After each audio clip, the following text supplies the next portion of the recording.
तो यहाँ पर बच्चों आप लोगों की ह्यूज डिमांड पर हम लेकर आए हैं एक डिटेल्ड वीडियो जिसमें हम लोग बात करने वाले हैं detailed syllabus of business studies के बारे में for class 12 for the academic session 2023 to 2024। जय Shri Shyam everyone, this is your educator Sakshi Dua, welcome you to class 12 grooming education. तो इस वीडियो में हम लोग बात करेंगे detailed syllabus of business studies for class 12। तो ये वीडियो आपके लिए बहुत ही स्पेशल होने वाली है, तो बने रहें वीडियो के एंड तक। तो यहाँ पर बच्चों मैं आपको बता दूं कि आपका जो बिजनेस स्टडीज का है weightage for overall CBSE score board वो रहने वाली है 100 मार्क्स की। उसमें से 80 मार्क्स का तो थियोरी का पेपर कंडक्ट होता है और 20 मार्क्स का आपका होता है फाइल वर्क। तो 100 मार्क्स कुछ इस तरीके से डिवाइडेड है कि सीबीएसई आपका पेपर कंडक्ट करेगी, 80 मार्क्स का थियोरी पेपर होगा और 20 मार्क्स का आपका क्या है फाइल वर्क है।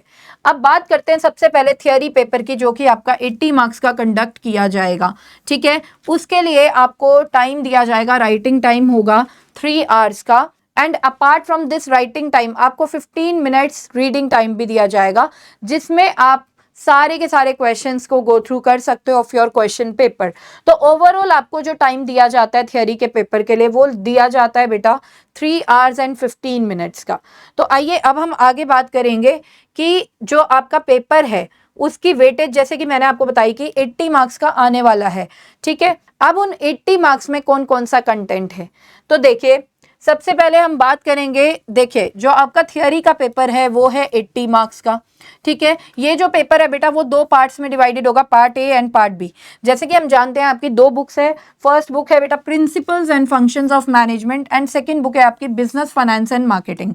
जो आपकी फर्स्ट बुक है वो आएगी 50 मार्क्स की इन योर थियोरी पेपर, और जो आपकी सेकेंड बुक है which is business finance and marketing वो आएगी 30 मार्क्स की। ठीक है, तो ये तो रही बुक वाइज वेटेज। अब हम बात करेंगे बेटा कि इन बुक्स में जो जो चैप्टर्स दे रखे हैं उनकी क्या क्या वेटेज है। तो आइए देखते हैं पहले बुक 1 की। इसमें चैप्टर्स हैं बेटा आपके 8 chapters total. Nature and significance of management, principles of management and business environment. First 3 chapter की कंबाइंड वेटेज है 16 मार्क्स। मेक श्योर आपको अलग अलग चैप्टर की वेटेज नहीं गिवन है, फर्स्ट 3 चैप्टर्स की कंबाइंड वेटेज है 16 मार्क्स। नेक्स्ट अगर हम बात करें next 2 chapter planning and organising, इन दोनों की कंबाइंड वेटेज है बेटा 14 मार्क्स की। And next 3 chapter staffing, directing and controlling, इन तीनों की वेटेज रहेगी बेटा 20 मार्क्स की। तो ये ओवरऑल आपके 50 मार्क्स इस बुक 1 के मैंने आपको बता दिए कि कैसे आने वाली है। अब हम बात करेंगे बुक 2 की, जो कि है बिजनेस फाइनेंस एंड मार्केटिंग। इसमें बेटा फर्स्ट 2 चैप्टर्स यानी कि 9th and 10th chapter financial management and financial markets, इसकी कंबाइंड वेटेज है 15 मार्क्स। एंड जो नेक्स्ट 2 चैप्टर्स हैं that is marketing management and consumer protection, इसकी कंबाइंड वेटेज रहेगी 15 मार्क्स। तो ये इस तरीके से 30 मार्क्स डिवाइडेड हैं आपके फॉर बुक 2। तो चलिए यहाँ तक तो हमने बुक वाइज वेटेज की बात कर ली। अब हम बात करेंगे कि मैम ये बताइए कि चैप्टर में हमें कौन कौन सा कंटेंट स्टडी करना है। तो देखिए सबसे पहले आपको क्या करना है, चैप्टर में यूनिट 1 की बात करते हैं which is nature and significance of management. इसमें बेटा आपको मैनेजमेंट का कॉन्सेप्ट बहुत डिटेल में करना है, इसका meaning, concept, objectives and importance, ये बहुत अच्छे से करना है। नेक्स्ट मैनेजमेंट का नेचर क्या है, मैनेजमेंट एक साइंस है, आर्ट है या प्रोफेशन है, ये बहुत अच्छे से आपको करना है। नेक्स्ट हमें करना है बेटा इसके अंदर लेवल्स ऑफ मैनेजमेंट। ठीक है, top level management, middle level management and lower level management को डिटेल में। नेक्स्ट मैनेजमेंट फंक्शंस, यहाँ पर मैनेजमेंट फंक्शंस इतना डिटेल में करने की ज़रूरत नहीं है, आगे के चैप्टर्स में ये डिटेल में आते हैं। Basically there are 5 management functions जो हमने देखा होगा, planning, organizing, staffing, directing and controlling. इसका सिर्फ एक ओवरव्यू आपको चैप्टर 1 में मिलेगा, वो आप करना चाहते हैं तो कर सकते हैं यहाँ पे। नेक्स्ट कोऑर्डिनेशन, कोऑर्डिनेशन का कॉन्सेप्ट क्या है और उसकी इंपॉर्टेंस क्या है, ये बहुत अच्छे से आपको करना है चैप्टर 1 में ही। ठीक है, अब हम आते हैं चैप्टर 2 के बारे में। देखिए चैप्टर 2 में आपको क्या क्या देखने को मिलेगा, प्रिंसिपल्स ऑफ मैनेजमेंट का कॉन्सेप्ट, कि प्रिंसिपल्स ऑफ मैनेजमेंट क्या होता है, क्या फीचर्स हैं इनके, क्या मीनिंग है, ये सब आपको बहुत अच्छे से करना है इसके बारे में। एंड सिग्निफिकेंस, इंपॉर्टेंस क्या है प्रिंसिपल्स ऑफ मैनेजमेंट की, ये करना है। नेक्स्ट बेटा फेयोल, हेनरी फेयोल ने प्रिंसिपल्स ऑफ मैनेजमेंट दिए हैं, basically 14 principles of management Henry Fayol ने दिए हैं।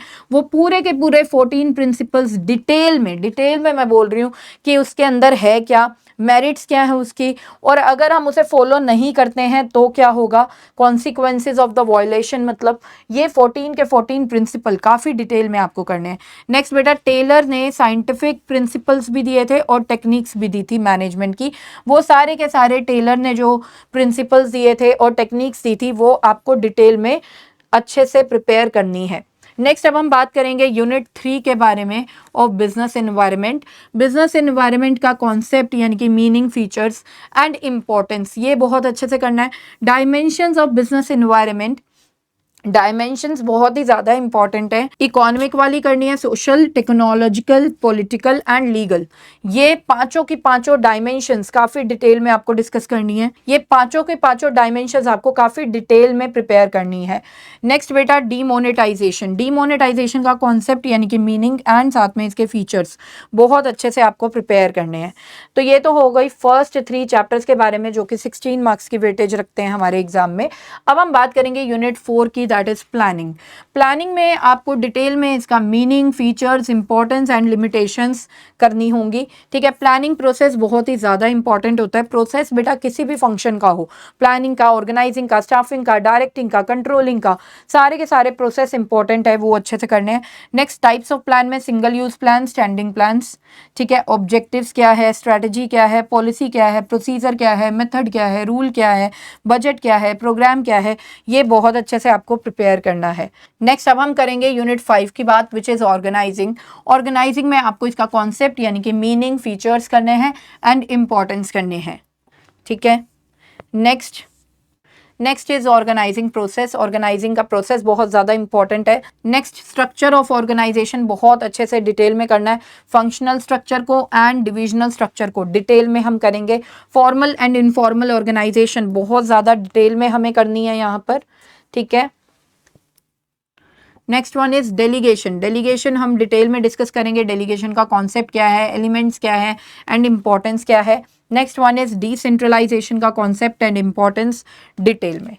Next will talk about the staffing. अब स्टाफिंग में आपको क्या क्या करना है। स्टाफिंग में कॉन्सेप्ट मतलब meaning, features and importance of staffing. Staffing as a part of human resource management, बहुत ही इंट्रोडक्शन सा है, छोटा सा है, बस यही करना है। नेक्स्ट, स्टाफिंग प्रोसेस बहुत ज़्यादा इंपॉर्टेंट है। रिक्रूटमेंट प्रोसेस करना है, सिलेक्शन प्रोसेस काफ़ी डिटेल में करना है। ठीक है, ट्रेनिंग एंड डेवलपमेंट बहुत अच्छे से करना है। इसका concept, importance, methods of training जो है specially on the job training वो बहुत ज़्यादा इंपॉर्टेंट होती हैं। और ऑफ द जॉब ट्रेनिंग में we have vestibule training, apprentice training and internship training. ठीक है, सिर्फ ये करना है आपको, सारे के सारे नहीं करने हैं ऑफ द जॉब ट्रेनिंग में।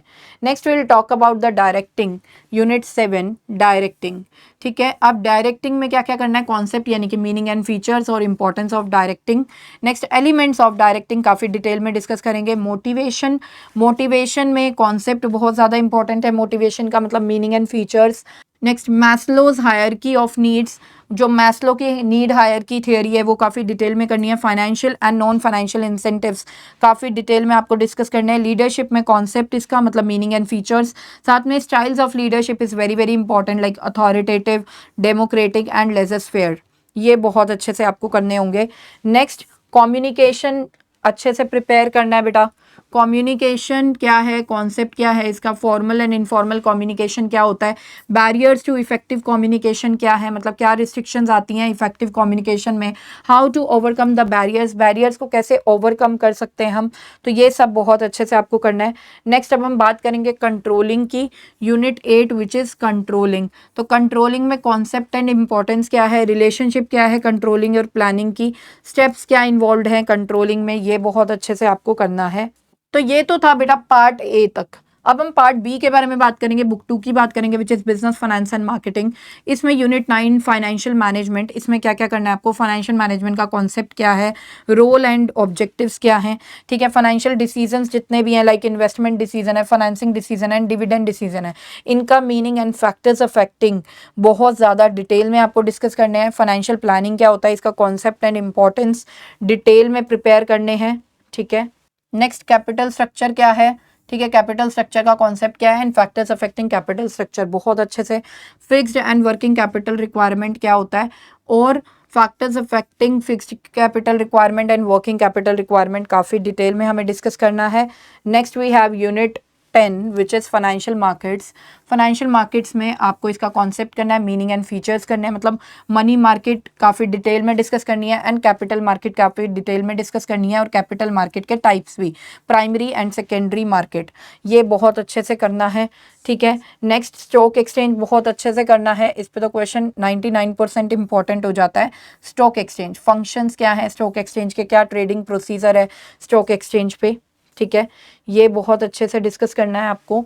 नेक्स्ट सेबी क्या है, Securities and Exchange Board of India, SEBI, इसके ऑब्जेक्टिव्स क्या है और फंक्शंस क्या है, बहुत ही important. Next marketing, next unit is unit 11 marketing. Marketing में कॉन्सेप्ट क्या है मार्केटिंग का, मार्केटिंग के फंक्शंस क्या है, फिलॉसफीज क्या है मार्केटिंग की, मार्केटिंग मिक्स क्या है, इसके एलिमेंट्स क्या है मार्केटिंग मिक्स के, ठीक है। प्रोडक्ट के बारे में आ सकता है, ब्रांडिंग, लेबलिंग एंड पैकेजिंग, ठीक है, इनका कॉन्सेप्ट। प्राइस के बारे में concept and factors determining price. Price कभी भी हम किसी प्रोडक्ट का सेट करते हैं तो कौन कौन से फैक्टर्स हैं जो हमें बताते हैं कि प्राइस क्या होना चाहिए। फिजिकल डिस्ट्रीब्यूशन, फिजिकल डिस्ट्रीब्यूशन का कॉन्सेप्ट, मीनिंग क्या है, कंपोनेंट्स क्या है फिजिकल डिस्ट्रीब्यूशन के एंड चैनल्स ऑफ डिस्ट्रीब्यूशन क्या है, ये सब। प्रमोशन बहुत डिटेल में करेंगे, प्रमोशन में concept and elements and advertising क्या होता है, पर्सनल सेलिंग क्या होता है, sales and promotion and public relations क्या होता है, ये काफ़ी डिटेल में डिस्कस करना है। ठीक है। नेक्स्ट बेटा कंज्यूमर प्रोटेक्शन, लास्ट यूनिट जो कि है unit 12, consumer protection. Consumer protection का कॉन्सेप्ट एंड इम्पोर्टेंस, ठीक है, एंड कंज्यूमर प्रोटेक्शन एक्ट जो है 2019 का, मेक श्योर बेटा पहले एक्ट दूसरा था 1986 था, अब आपके सिलेबस में 1986 वाला एक्ट नहीं है, अब कंज्यूमर प्रोटेक्शन एक्ट 2019 वाला आपको करना है। ठीक है, कुछ भी नहीं है, कुछ डिफरेंट नहीं है, सेम सा ही है, बस इसमें ऑनलाइन प्रोसीजर्स जो आ गए हैं उसको इंक्लूड किया हुआ है। ठीक है, और पहले वाले में ऑनलाइन प्रोसीजर नहीं थे क्योंकि उस टाइम पे ऑनलाइन चीज़ें नहीं चलती थी। तो इसमें मीनिंग ऑफ कंज्यूमर क्या है, rights and responsibilities of the consumer according to the consumer protection act 2019, who can file a complaint, कौन कौन फाइल कर सकता है कंप्लेंट, रीड्रेसल मशीनरी क्या है, रेमेडीज अवेलेबल क्या क्या है, ठीक है, कंज्यूमर अवेयरनेस के लिए कौन कौन से क्या क्या रोल रहता है कंज्यूमर ऑर्गेनाइजेशंस का, नॉन गवर्नमेंट ऑर्गेनाइजेशंस का, ये सब। तो अब हम बात करेंगे guys project work of business studies की। देखिए प्रोजेक्ट वर्क अच्छा अगर आप चाहते हैं, देखिए जैसे कि मैंने आपको बताया कि प्रोजेक्ट वर्क 20 मार्क्स का होगा, अगर आप चाहते हैं कि आपके 20 मार्क्स के 20 मार्क्स पूरे आएँ तो you need to focus on your topic. Topic बढ़िया सा लें, उसे रिलेट करें प्रैक्टिकल लाइफ के साथ, कहीं पे विजिट कर सकते हैं तो वहाँ पर विजिट करें। जैसे फॉर एग्जाम्पल आप प्रिंसिपल्स ऑफ मैनेजमेंट पे अपना प्रोजेक्ट बना रहे हैं, राइट, तो आप किसी ऑर्गेनाइजेशन में विजिट करें, लाइक आपने KFC विजिट कर लिया या आपने मैगडी विजिट किया, तो आप वहाँ पर देखेंगे कौन से प्रिंसिपल्स ऑफ मैनेजमेंट वहाँ पर फॉलो हो रहे हैं और कौन से फॉलो नहीं हो रहे हैं लेकिन फॉलो करने की ज़रूरत है। तो ऐसे करके फोटोग्राफ्स लेकर आएँ कि हाँ मैंने वहाँ पे विजिट किया था, वहाँ के एम्प्लॉय से बात करी थी।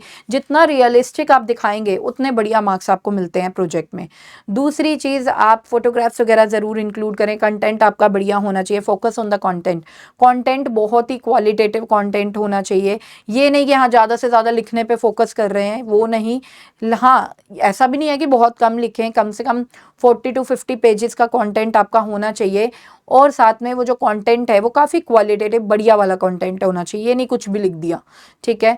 नेक्स्ट आपको डायग्राम्स वगैरह यूज़ करने हैं, पिक्चर्स वगैरह यूज़ करनी है, ठीक है, तो उससे आपका कंटेंट और बढ़िया लगेगा।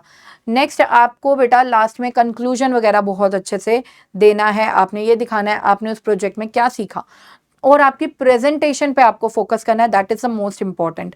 आपकी राइटिंग कैसी है, ठीक है, आपने पिक्चर्स वगैरह यूज़ की नहीं की, डायग्राम्स यूज़ किए नहीं किए, राइट, प्रेजेंटेशन आपने कलर्ड शीट्स यूज़ की या नहीं की, ये सारी चीज़ें बहुत ज़्यादा मैटर करती हैं, तभी आपके प्रोजेक्ट वर्क में मार्क्स अच्छे मिलते हैं। तो आई होप गाइज आपको ये वीडियो काफ़ी अच्छे से समझ में आई होगी। अगर इसके बाद भी आपको कोई डाउट है तो डोंट वरी, आप हमें कमेंट सेक्शन में पूछ सकते हैं, हमारी जो टीम है वो आपको as soon as possible reply करेगी। तो यहाँ पर गाइस सेशन को एंड करना चाहती हूँ, मिलते हैं हमारे नेक्स्ट सेशन में। Till then bye bye, take care, जय श्री श्याम।